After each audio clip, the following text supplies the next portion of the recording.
gente, essa é a nossa 7ª aula de Ciência dos Materiais e a partir da aula de hoje a gente vai estudar um pouquinho das propriedades, né, com relação à formação do material, quer dizer, como é que o material é formado, como é que a microestrutura do material é formada e como é que isso interfere nas propriedades dos vários materiais utilizados em engenharia.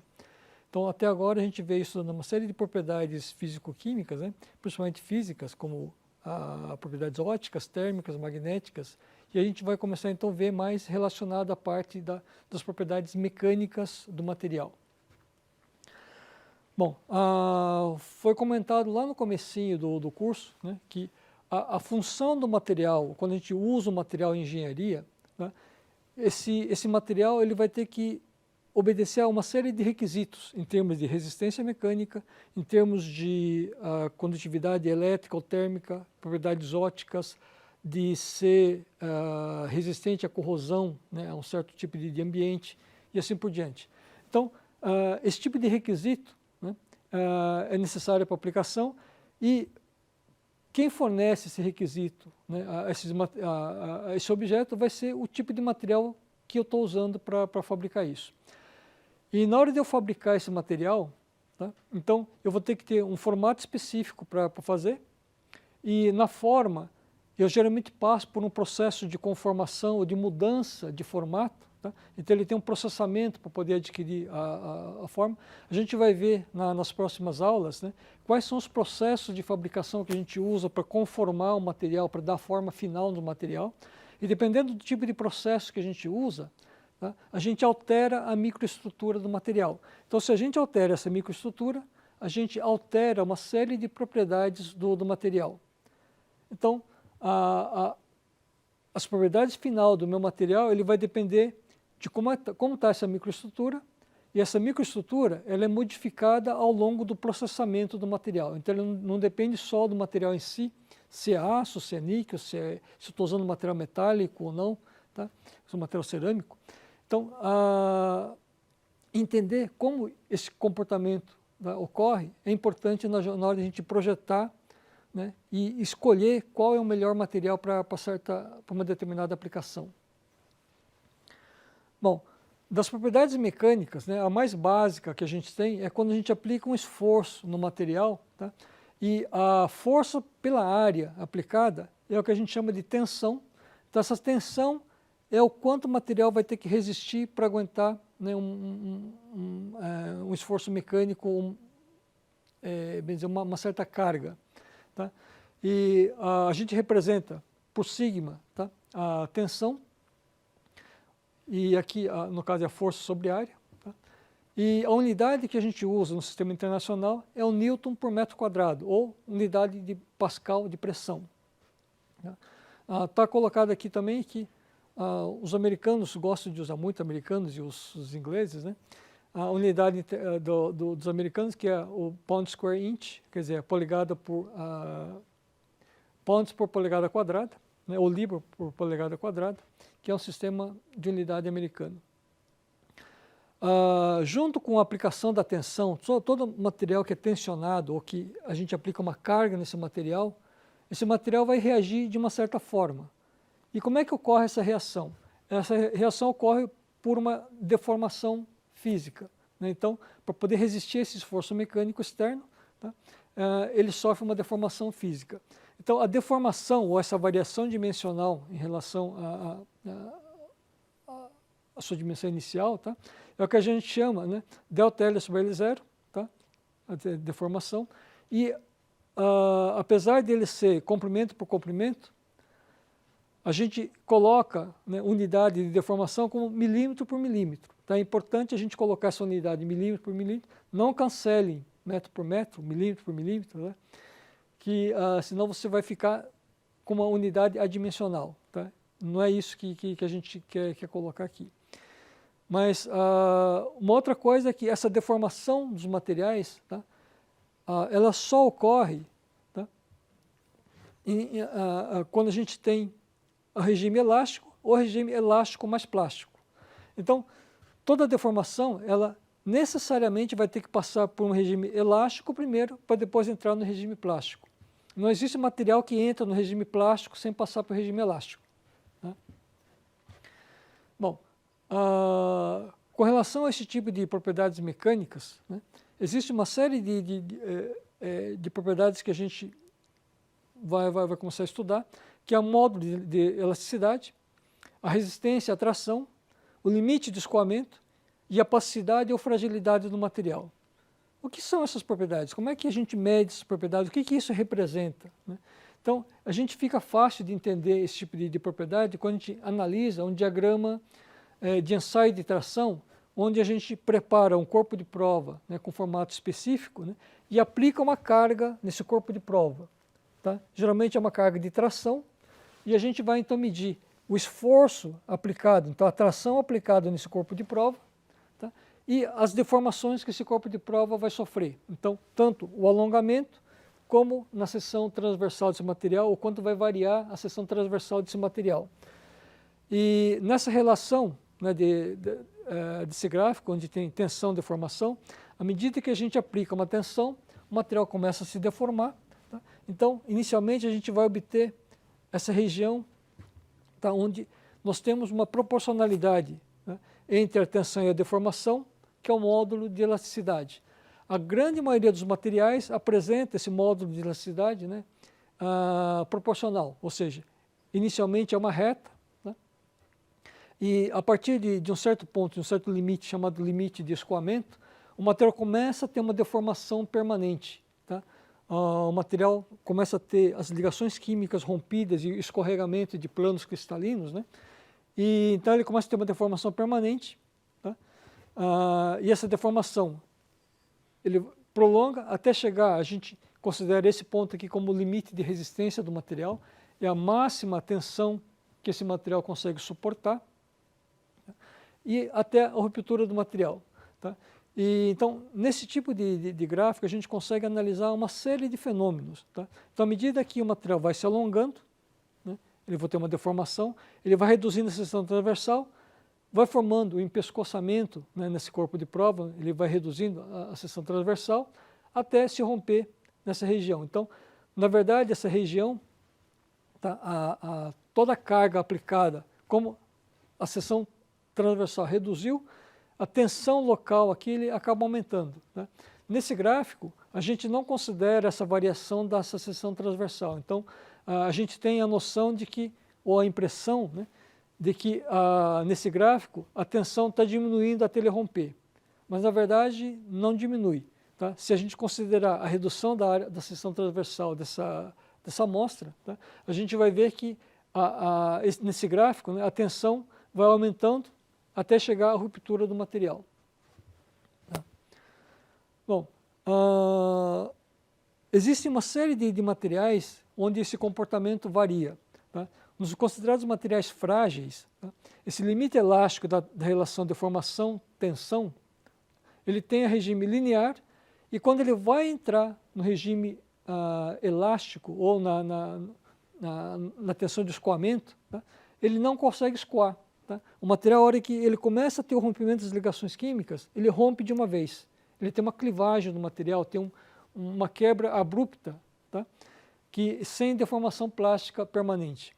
Então, esses materiais que têm esse tipo de comportamento, né, como no caso dos materiais cerâmicos, né, e no caso dos cristais, por exemplo, são chamados de materiais frágeis. Existe, né, um outro tipo de material, geralmente os materiais metálicos apresentam esse tipo de comportamento, que você aplica uma tensão, ele tem o regime linear, né, de elástico, e a hora que ele chega num certo limite, né, de tensão, sem aumento da tensão, ele começa a escoar, né, tem uma pequena deformação. Tá? E ela deforma e se acomoda. Tá? Então, e apresenta então um pequeno patamar chamado de escoamento. Então, aqui a gente mede a tensão de escoamento do material, e a partir daqui, se a gente continuar aplicando mais carga no material, mais tensão, tá, ele vai se deformar permanentemente, né, e ter uma deformação permanente. Então, esses materiais que têm deformações permanentes, né, e altas deformações permanentes, são chamados de materiais dúcteis. E nós temos alguns materiais onde a gente não consegue observar bem definido esse ponto de escoamento. Tá? Então, ele passa do regime elástico, tá, para uma deformação permanente sem ter esse escoamento pronunciado.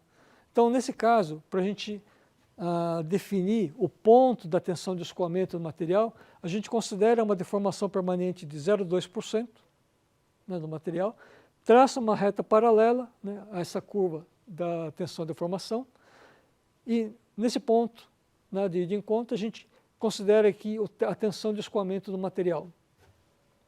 Então, como nós temos diversos tipos de materiais, tá, esse limite de resistência dos materiais, né, vão ser variados também. Normalmente os materiais dúcteis e como os materiais plásticos, borrachas, polímeros, tá, eles vão apresentar um limite, tá, de tensão muito baixo, enquanto que os materiais metálicos, né, por exemplo, o alumínio, o ferro, né, o aço, né, ele vai apresentar uma ductilidade também grande, mas uma resistência bem maior que no caso dos materiais poliméricos. E nós vamos ter aí um comportamento, no caso dos materiais frágeis, né, dos materiais cerâmicos, tá, onde a relação tensão-deformação, né, ela é mais pronunciada e você não tem limite plástico. A hora que ele termina o limite elástico, ele rompe, tá, abruptamente. Então nós temos aí 3 comportamentos de materiais diferentes que são aplicados em engenharia. Cada tipo de aplicação, tá, existe um material mais apropriado. Não é porque a gente precise de material de alta tenacidade, né, que a gente vai usar sempre esse material. Tem muitas ocasiões que a gente precisa usar um material cerâmico, por exemplo, né, como em aplicações de alta temperatura. Bom, sumarizando, né, esse tipo de propriedade, a elasticidade, então, é a capacidade de se deformar elasticamente até atingir, sem atingir o regime plástico do material. Então, dentro da fase elástica, você aplica a carga, se você tira a carga, ele retorna à dimensão original. Tá? Então, nesse limite elástico, essa relação tensão-deformação, ele vai dar um módulo de elasticidade do material, que é uma característica do material. Cada material apresenta um módulo de elasticidade diferente. Né? Isso não impede que mais de um material tenha o mesmo módulo, né, o mesmo valor de módulo de elasticidade. Tá? E com relação à propriedade de ductilidade, então é a capacidade de se deformar plasticamente sem atingir a ruptura. Então, naquela fase de deformação permanente do material, antes de atingir o ponto de ruptura, tá, nós temos aí a ductilidade do material. Então, se eu paro antes dele se romper, né, o material deformou e não rompeu. Tá? Então, esse vai caracterizar o material dúctil. E a fragilidade ou a rigidez é o oposto da ductilidade. Não, os materiais frágeis ele não apresentam essa deformação plástica permanente. E uma outra propriedade importante, tá, é a dureza, que é uma propriedade relativa. Geralmente a dureza é a capacidade de resistir à penetração de um material no outro. Então sempre que você aplica um esforço de um material sobre o outro, tá, um material vai penetrar no outro. Aquele material que for penetrado é mais mole, o material que penetra é mais duro. Então essa noção de dureza é relativa, tá, mas ela tem uma importância muito grande. Por quê? Só lembrando, no caso de um gráfico parecido com esse, com material duro, mais duro ou menos duro, o material só vai penetrar no outro a hora que ele atingir esse limite plástico, que ele deformar plasticamente o material. Então aquele que penetrar no outro é porque ele vai apresentar esse ponto mais alto do que o outro. Tá? Então por isso que é importante a gente saber a dureza dos materiais. Bom, uma outra propriedade importante é a tenacidade, né, do material, que na verdade é a energia que eu preciso para deformar esse material permanentemente. E essa energia, tá, a gente consegue obter pela área sobre o gráfico tensão-deformação. E nós temos a resiliência, que é a energia sobre o regime elástico do material. Então a área embaixo do gráfico, dentro do regime elástico do material, é o que a gente mede de resiliência, então a energia que ela armazena na fase elástica. A gente comentou sobre a parte da fluência, né, que os materiais oferecem, né, alguns materiais apresentam, né, que é a capacidade de se deformar lentamente a partir de uma carga estática, então ele tem uma deformação permanente. Geralmente, ele ocorre quando a gente aumenta a temperatura do material. E nós temos a máxima resistência, né, do material, que é a carga máxima suportada pelo material. Bom, esse endurecimento a frio, né, obtido pelos materiais durante o processo de conformação, é chamado de encruamento. Tá? Então, o processo de encruamento é o aumento da dureza pela deformação a frio nos materiais.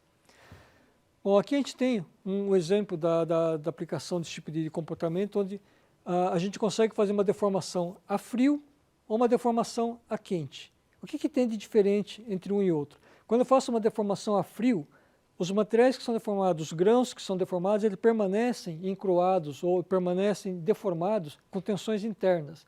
Isso aumenta muito a resistência desse material. Ao passo que se eu faço esse tipo de conformação a quente, a alta energia devido à temperatura, né, da agitação térmica, ele faz com que os átomos, né, tenham difusões, autodifusões e tenham um rearranjo da sua tensão interna, resultando então em uma quebra desses grãos, que a gente chama de um afinamento de grão. Então, você consegue ter um afinamento dos grãozinhos nesse processo, tá, de conformação a quente no material. Tá? E, bom, o fato de ele ter grãos finos, tá, ou de grão grosseiro, ele também altera a propriedade do material. A gente vai ver em aulas para frente como é que especificamente o tamanho de grão altera, tá, a resistência do material. Bom, para a gente poder entender em termos de aplicações da engenharia, o que acontece com o material, por que um é mais resistente que o outro, a gente precisa entender como é que ocorre o processo de fratura dos materiais. É muito comum a gente ver historicamente, né, que ocorreram grandes catástrofes devido a falhas de projeto. Tá? Então, por exemplo, esse tipo de falha, né, de rompimento de alguma coisa, de quebra de alguma coisa, ele sempre ocorre a partir da formação de uma trinca, de uma pequena trinca, e essa trinca começa a se propagar ao longo do material. Dificilmente, né, o material se rompe de uma hora para outra do nada. Tá? Ele começa com uma trinca pequena, que vai aumentando e acaba, então, a hora que o limite de resistência do material ele fica baixo, ele acaba rompendo tudo de uma vez. Nós podemos assumir esse tipo de fratura, né, de duas formas. Uma, caracterizada por uma fratura dúctil, e outra, caracterizada por uma fratura frágil. O que vem a ser isso? Quando a gente faz esse ensaio de tração dos materiais, né, para estudar a resistência do material, o molde de elasticidade, etc., a gente vê que quando o material começa a ter a deformação, né, o empescoçamento, né, do material, ele começa a formar uma série de defeitos nessa estrutura, começa a ter rompimentos, começa a ter pequenas trincas internas do material que vão quebrando, tá, até ele chegar numa dimensão pequena e romper tudo porque excedeu o limite de resistência do material. Então, esse tipo de comportamento, onde você observa uma deformação plástica nesse material, então isso caracteriza uma fratura dúctil.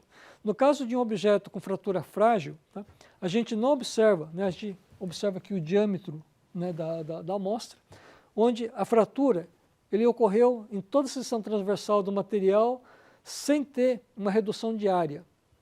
Então isso caracteriza uma fratura frágil sem a presença de deformação mecânica. Tá? Então, como acontece esse processo, tá, de fratura, é uma coisa que é importante a gente entender. E será que tem alguma forma de a gente alterar essas propriedades mecânicas, né, do material, dessa resistência do material? Tem, mexendo na estrutura do material.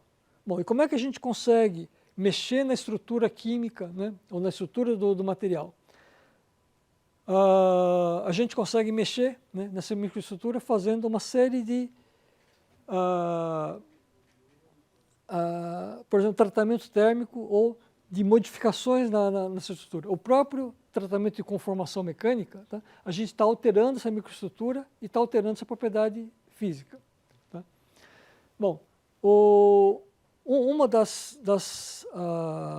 um dos estudos que a gente faz para entender melhor esse comportamento dos materiais, tá, é o que a gente chama de diagrama de fases.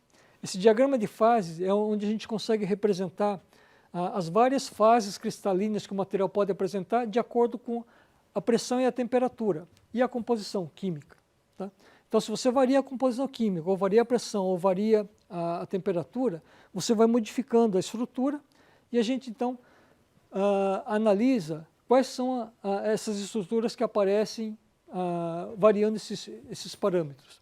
Nesse diagrama de fases, o que a gente chama de fase é a região homogênea da estrutura, tá? Que conserva as mesmas propriedades do material. Então, a maioria dos materiais ele acaba apresentando fases diferenciadas, ou por orientações cristalinas diferentes, tá? Ou quando ele tem realmente composições químicas diferentes. Tá? E esse tipo de diagrama de fase ele é obtido, tá? Em condições de equilíbrio termodinâmico, ou seja, a gente aquece o material, tá? E até o estado fundido, até o estado líquido, e vai resfriando esse material lentamente. Quando a gente resfria esse material lentamente, a gente vai anotando as fases, né, ou as modificações que essa estrutura vai passando. Tá? E, então,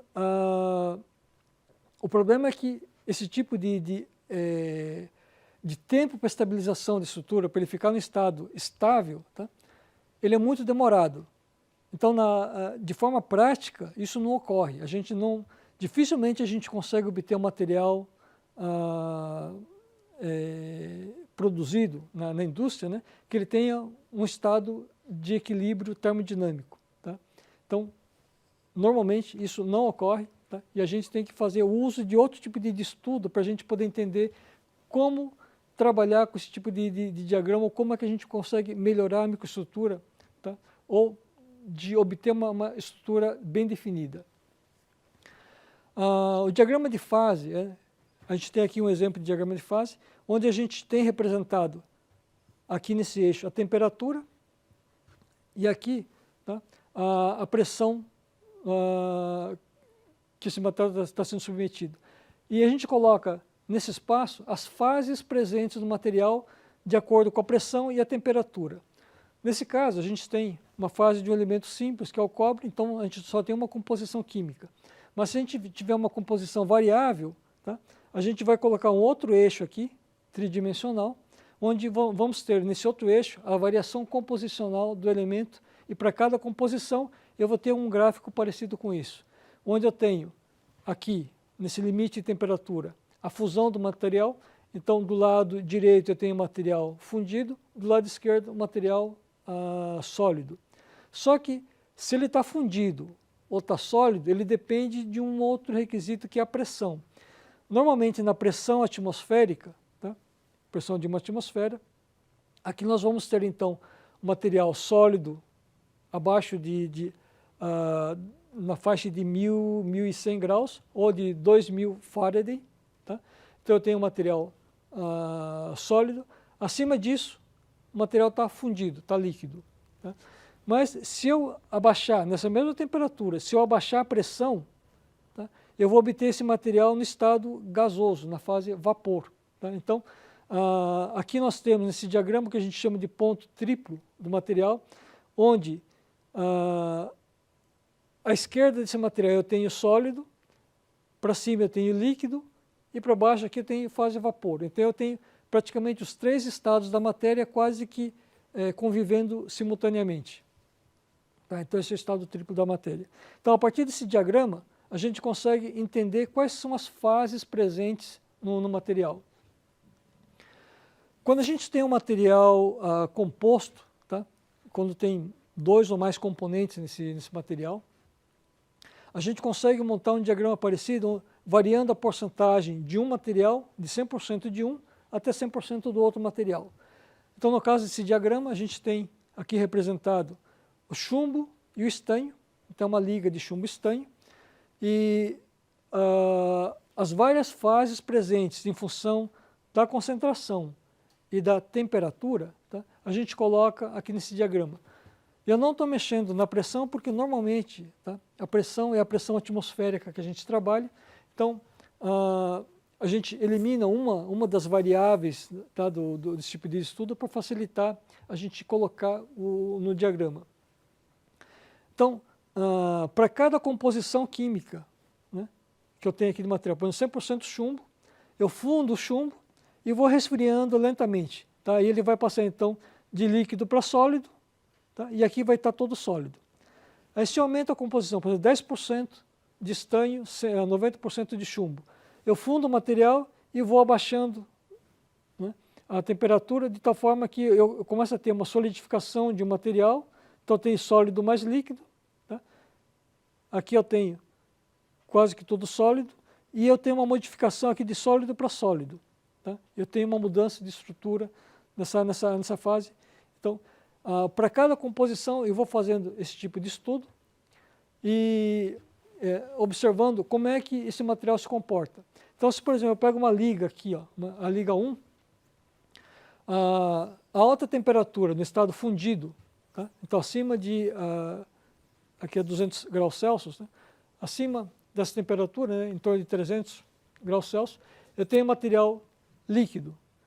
À medida que ele atinge esse ponto, ele começa a precipitar sólido, tá? Então eu vou ter líquido mais sólido, e à medida que eu vou descendo aqui, nesse intervalo, eu vou aumentando a quantidade de sólido, tá? Até ele chegar nesse limite. A hora que ao baixar desse ponto, todo líquido vai se transformar em sólido. Então, numa estrutura parecida com essa, a fase contínua que eu tenho do material, tá, é a fase que era líquido, ou que foi o último líquido que solidificou. Então a gente consegue identificar muito fácil qual que era a última fase que se solidificou na estrutura. Uma coisa interessante é que nesse tipo de diagrama, ou quando a gente vai fazendo essa variação composicional dos elementos, existe uma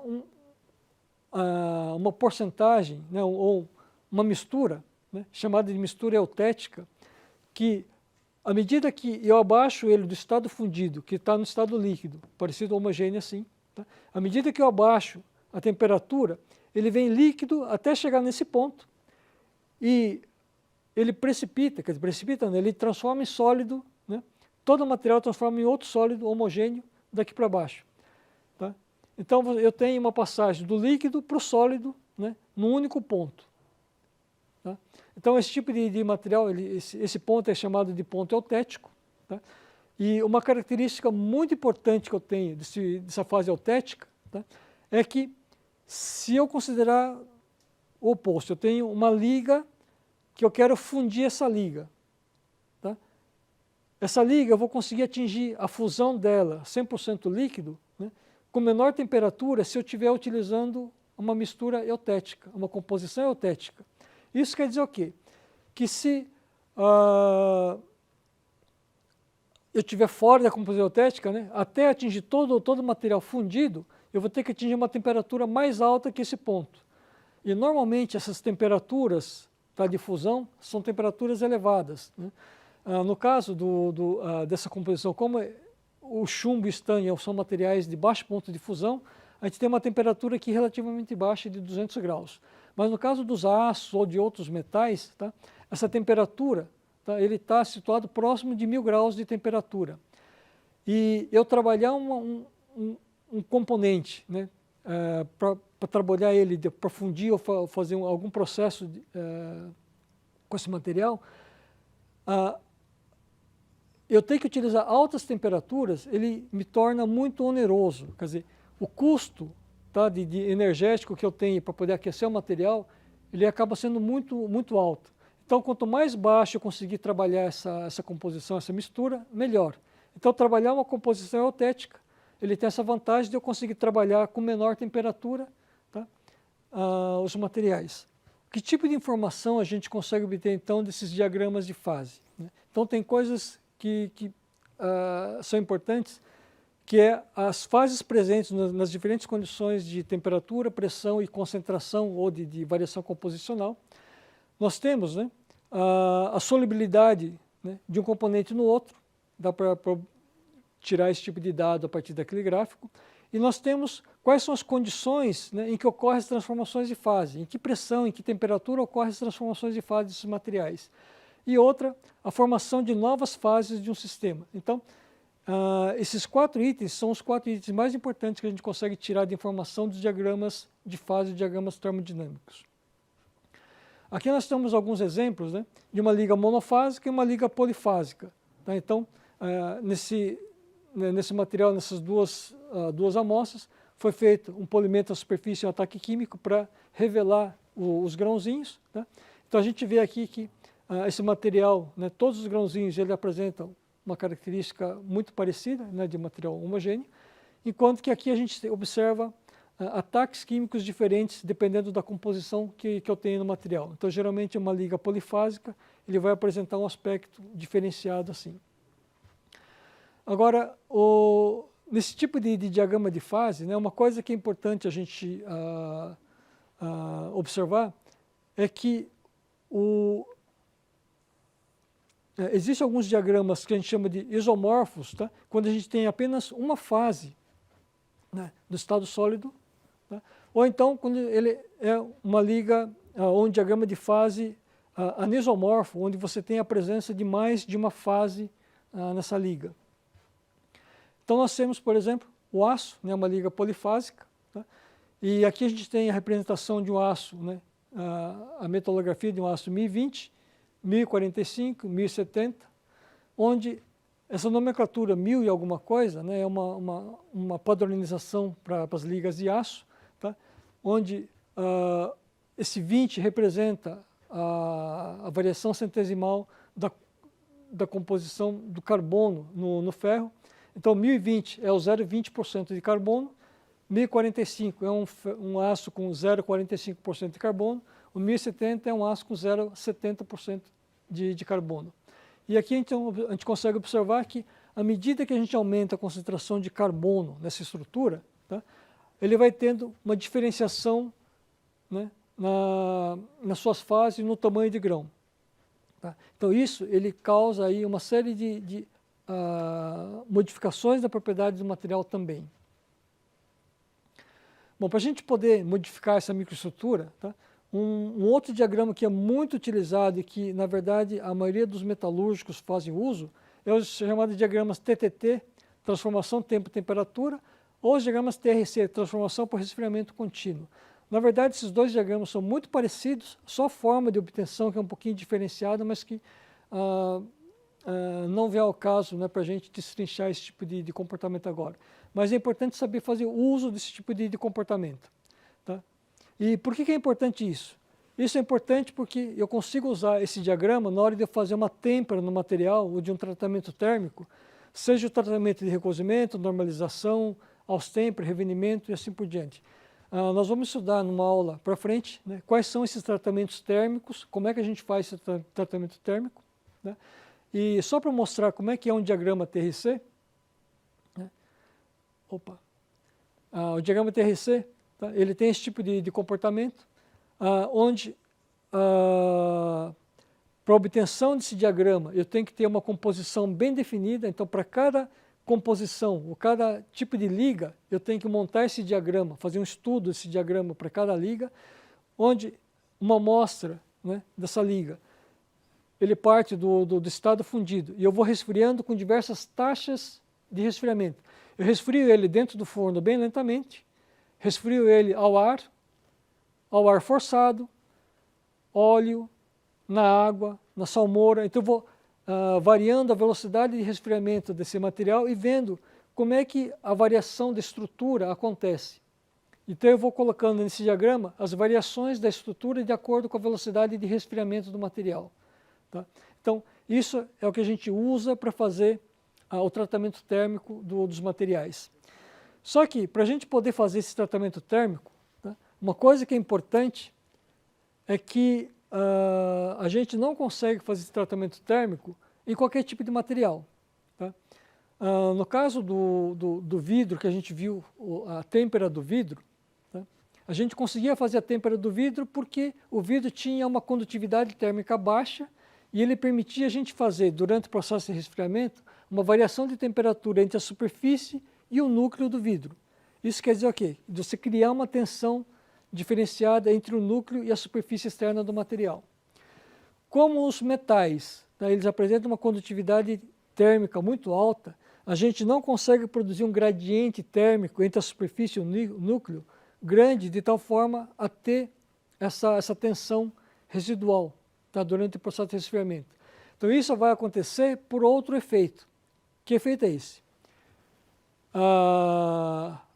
Esse efeito ocorre por modificação na alotropia do material. O que é alotropia? A alotropia é a presença de mais de uma fase diferente, dependendo da temperatura que esse material se encontra. Tá? Então, a alotropia, no caso do aço, né, ele é essencial e quase todo o tratamento térmico que a gente faz no aço, a gente só consegue fazer devido à presença dessa alotropia no aço. Mais de 40%, né, dos elementos químicos, né, apresentam variações alotrópicas. Né? Então aqui a gente tem alguns exemplos. No caso do cálcio, o cobalto, o hafnio, o ferro. E no caso do ferro a gente tem uma coisa mais interessante ainda.